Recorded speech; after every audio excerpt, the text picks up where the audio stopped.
حضرت کعب بن مالک رضی اللہ تعالیٰ عنہ کریم آقا علیہ السلام کے صحابی تھے۔ مدینہ شریف میں جب غزوہ تبوک کا حکم آیا اللہ کریم کی طرف سے تو یہ حالات بڑے مستخنجر تھے۔ صحابہ کرام رضوان اللہ تعالیٰ علیہ مجمعین فرماتے ہیں کہ بڑی سخت گرمی تھی اور موسم ایسا تھا کہ ہماری فصلیں تیار تھیں اور ہم نے اس سے پہلے بڑا مشکل سے سال گزارا تھا اور لوگوں نے قرض لے رکھے تھے، لیکن جب فصل عین پکنے کے قریب آ گئی تو ہمیں جنگ کا حکم آ گیا۔ تو وہ جنگ پہ جانا یہ بہت بڑا ایک ایمان کا کام تھا، اور یہ جنگ منافقین کے لیے بڑی سخت ثابت ہوئی۔ منافق اس جنگ میں نہ جانے کے لیے بڑے بڑے بہانے تراش رہے، کسی نے کچھ بہانہ بنایا، کسی نے کچھ بنایا۔ انہی میں حضرت کعب بن مالک رضی اللہ تعالی عنہ ان سے بھی سستی ہو گئی کہ صحابہ کرام رضوان اللہ تعالی علیہ مجمعین حضور کے غلام اور حضور مدینہ شریف سے نکل پڑے جنگ کے لیے، تبوک میں جانا تھا۔ کعب بن مالک رضی اللہ تعالی عنہ فرماتے ہیں کہ میں سستی کر بیٹھا۔ انہوں نے کہا کہ میرے پاس سواریاں بھی بڑی اچھی ہیں، تگڑی سواریاں ہیں، تو میں کل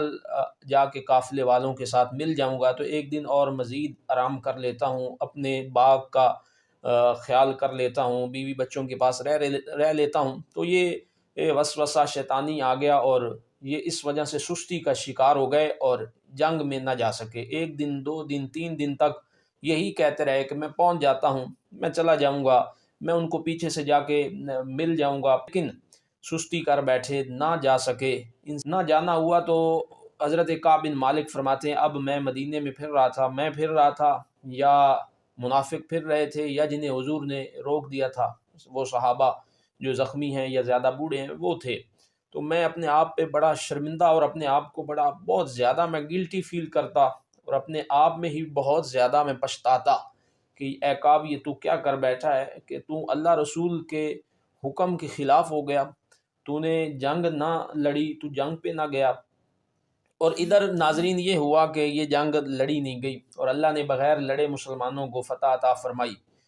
اب حضور اور صحابہ مدینہ شریف میں واپس آ گئے اور مسجد نبوی شریف میں کریم آقا علیہ السلام جلوہ افروز ہیں، اور منافقین جو ہے لائن بنا کے آ کے کوئی اپنا کچھ عذر پیش کر رہا ہے، کوئی کچھ عذر پیش کر رہا ہے، کوئی کہہ رہا ہے جی میں کل ہی ٹھیک ہوا ہوں،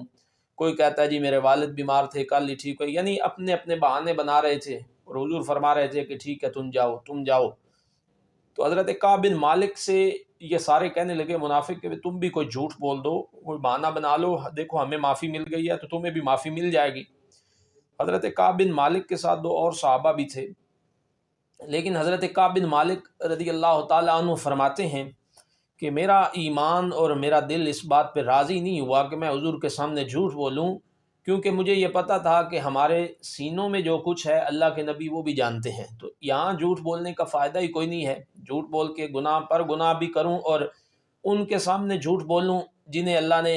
غیب کے علم بھی عطا فرمائے ہیں، وہ جو سینوں کے راز بھی جانتے ہیں۔ تو یہی بات لے کر حضور کی بارگاہ میں حضرت کعب بن مالک رضی اللہ تعالیٰ عنہ فرماتے ہیں میں جا کے بیٹھ گیا۔ تو میں بیٹھا تو آقا علیہ السلام نے میری طرف دیکھا اور حضور مسکرائے، اور یہ مسکرانا یہ ایک طنزاً تھا۔ حضور فرمانے لگے بھی کعب بن مالک تمہیں کیا ہو گیا، تم کیوں نہیں آئے جنگ میں؟ تو یہ حضور کا جو طنزاً مسکرانا تھا دل پہ اثر کر گیا اور میں بہت زیادہ پچھتایا۔ میں نے سیدھی بات کر دی، میں نے کہا حضور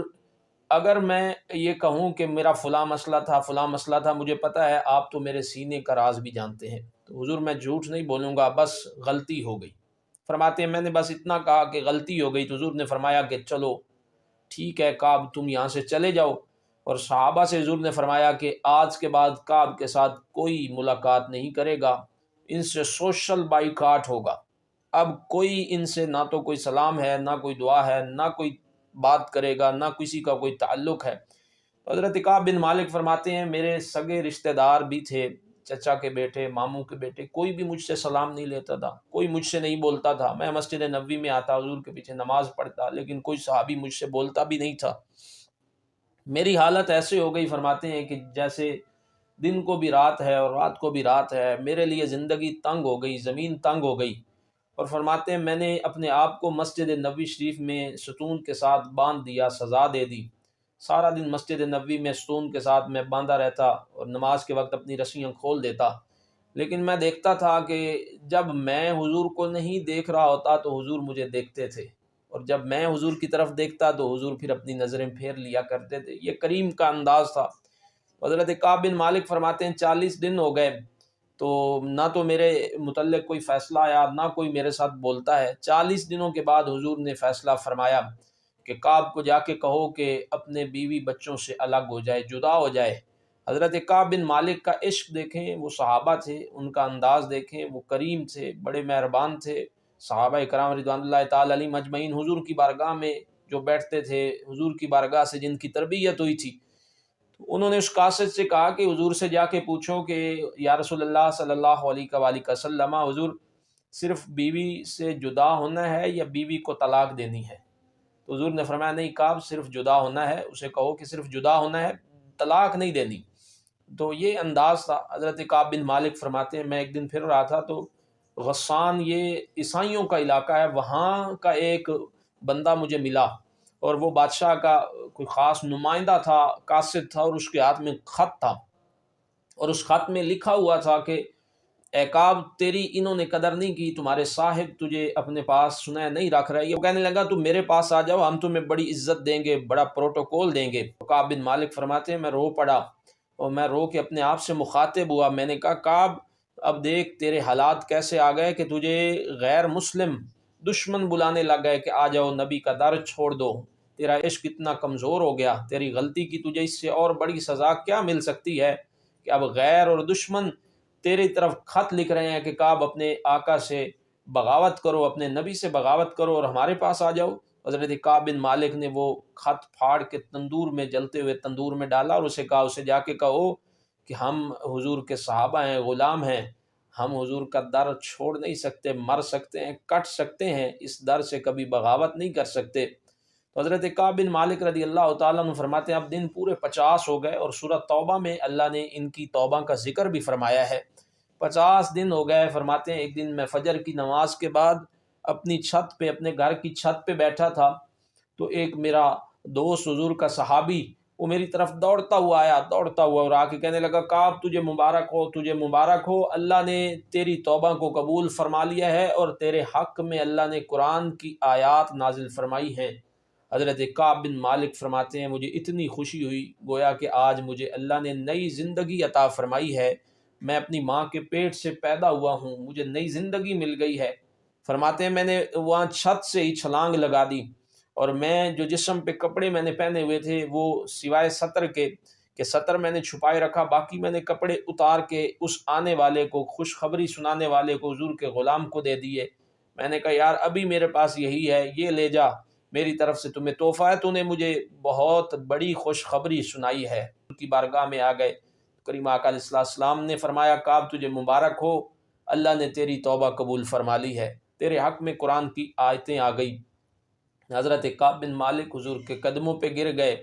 حضور کے قدموں کے بوسے لینے لگے، تو حضور نے فرمایا کعب تجھے مبارک ہو۔ اور کعب بن مالک کا جملہ سنے، حضرت کعب بن مالک فرمانے لگے کہ حضور مال کی وجہ سے اور میں اپنے باغات کی وجہ سے حضور سستی کر بیٹھا تھا، میں جنگ میں آپ کے ساتھ نہ آ سکا، آپ کے حکم کی میں فرما برداری، آپ کی اطاعت نہ کر سکا، تو حضور آج کے بعد کعب بن مالک اعلان کرتا ہے کہ میں اپنے سارے باغات، اپنا سارا مال اللہ کی راہ پہ صدقہ و خیرات کرتا ہوں۔ میں یہ مال رکھنا نہیں چاہتا جس مال نے مجھ سے میرا رب ناراض کر دیا، میرا نبی ناراض کر دیا، تو یہ میں سارا آپ کو دینا چاہتا ہوں، حضور یہ میری طرف سے قبول فرمائیں۔ تو اللہ کے محبوب علیہ السلام نے فرمایا کعب نہیں، اس طرح نہ کرو، اس طرح کرو کہ جتنا دے سکتے ہو وہ دے دو، باقی اپنے لیے بھی رکھ لو اور اپنے رشتہ داروں کو بھی دو، جو تمہارے غریب رشتہ دار ہیں ان پہ خرچ کرو، اس سے اللہ تمہیں دگنا اجر عطا فرمائے گا۔ حضرت کعب بن مالک رضی اللہ تعالیٰ عنہ کے اس خوبصورت واقعے سے ہمیں یہ سبق ملتا ہے کہ ہم بھی اپنے رب رسول کو ناراض نہ کریں، جو کر بیٹھے ہیں تو ہم توبہ کریں، ہمیشہ اللہ رسول کی فرما برداری اور اتباع کرنی چاہیے، اسی میں ہماری مسلمانوں کی فلاح ہے، اسی میں کامیابی ہے۔ اللہ عمل کی توفیق عطا فرمائے۔ وآخر دعوانا ان الحمد للہ رب العالمین۔